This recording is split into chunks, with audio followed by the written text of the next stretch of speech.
What's up, guys? This is Ian here again with another album review. In this video I am going to be reviewing Cannibal Corpse-Bloodthirst. This is their 7th album and their 2nd album to feature Pat O'Brien, which is an amazing guitarist. And this album definitely shows that he didn't do a lot. I don't know if I mentioned this in Gallery of Suicide, but he didn't really do a lot of writing in Gallery of Suicide. He wrote like 1 or 2 songs, like co-wrote it, and he didn't really do much. He definitely wrote more with this album, and you could definitely see that in this album, you could definitely see that Pat O'Brien is an amazing guitarist, and for him to be playing in this album with Jack Owen, who is also amazing guitarist. That right there, it just tells you how awesome this album is. And then, okay, before I go into other things, I'm going to say right now, I think Pat O'Brien and Jack Owen play better together in this band than any other guitarist was. Pat O'Brien and Rob Barrett, they play good together. Jack Owen and Bob Rousay, they played great together. Jack Owen and Rob Barrett, they played pretty decent together, they were good, but what sticks out to me more with the guitars is Jack Owen, all the album, just in the time period that Jack Owen and Pat O'Brien were together, and that's just amazing because I think these two are the best guitarists that this band's had, and that sometimes it's kind of a hard decision for me because I really like Rob Barrett and I really like Bob Rousay. They're both two great guitarists, but when it comes down into technicality and songwriting and just amazing riffs and solos, Pat O'Brien and Jack Owen definitely are the two better guitarists. And it is kind of a shame that it would be kind of cool to hear Pat O'Brien and Bob Rousay play together, but that probably won't ever happen. Now let's actually get into the album. The artwork is pretty disgusting. At first, you kind of look at it and it's like, okay, it's just a bloodthirsty beast. Bloodthirsty beast. Yep. Anyway, bloodthirsty beast. That's you see like this sci-fi-ish looking thing, and then you see a dead body that's decapitated, and there's blood. And there's like a heart on the ground, which looks like it has eyeballs. I don't know what's going on there. This beast has like insect legs. It's got like a head on its shoulder and like this extra long arm, but it's pretty cool in a way, and it definitely looks a lot cooler when you actually start listening to the album and looking at the artwork. And mostly the first 3 tracks.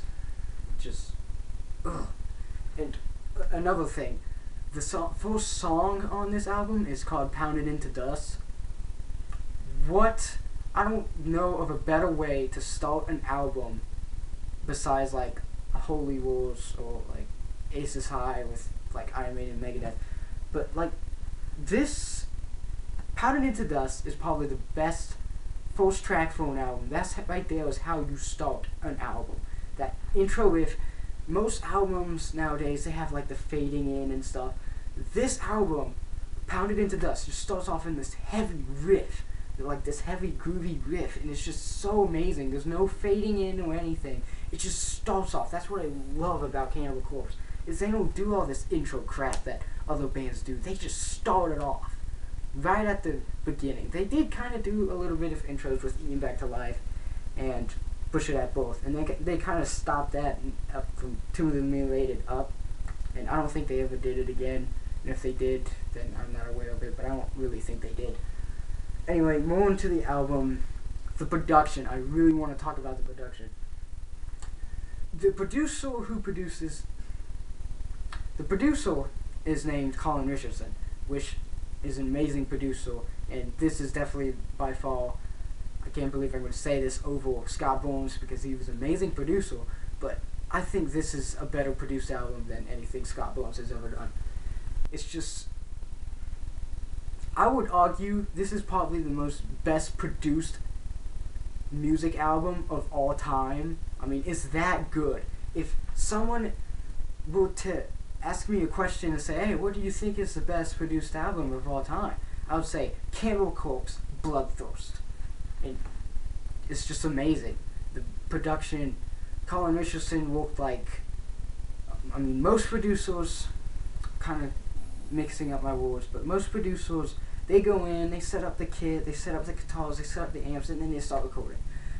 Colin Richardson, about 2 weeks, or around 2-3 weeks or anything like that, or even a month, was just, I think around a month, or I think it was a week actually. I'm not sure what they said in the documentary, but around a week and 2 weeks. He wasn't just recording for a week, or 2 weeks. He was tuning the instruments for 2 weeks, and then he started recording. That's just amazing right there. And it definitely was worth it in the end, because the production on this album is amazing.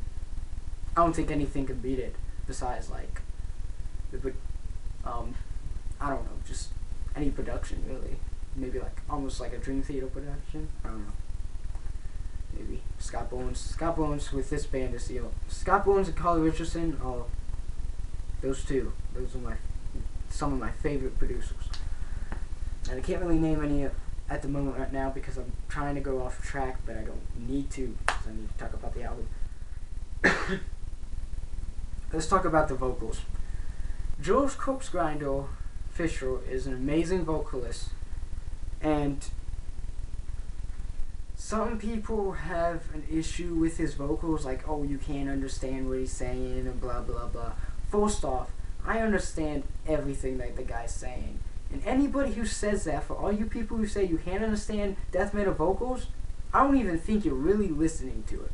Because you can hear it clear as day if you actually listen to it. And I can. And if you you can't get into it, whatever. But in my opinion, on this album, he did his best vocal performance on any album. Not even, probably one that gets close was Vile, because that was the introduction.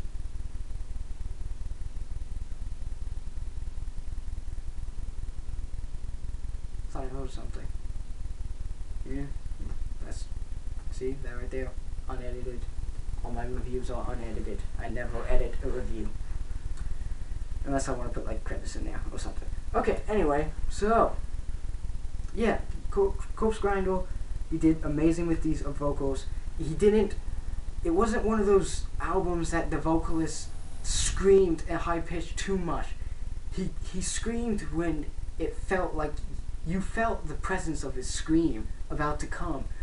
And pounded into dust. Before, on the second verse, he does a scream before the chorus, and you could just feel it coming. It's just so amazing. It's so intense, so brutal. It just makes you want to move. The vocals alone make you want to have a mosh pit. You just want to go around and bust things up. Not even the music. The music does it, but if you take out the music, and the vocals are so good and so intense, so production-wise, it's just so good that you just want to start going crazy.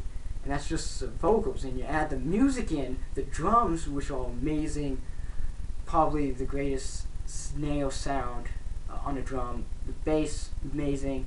Guitars, once again, kind of talked about that near the beginning of the video, amazing. And then I'll put everything. When I first heard, the first time I listened to this album, I heard the riff, I heard the intro song, Powdered into Dust. Thank goodness I was alone in the house, because I started banging my head like I'm insane, like I was going into an insane asylum. That's how crazy this album is. It just makes you want to bang your head. Even if you're not a metal fan, it's just crazy. So I really don't have anything else to say about this album. I pretty much went through everything. There's nothing that I didn't like about this album. This album was perfect. A lot of people say you can't have a perfect album. Well, they've obviously never listened to this one. I'm going to be giving Cannibal Corpse-Bloodthirst a 10 out of 10. See you guys.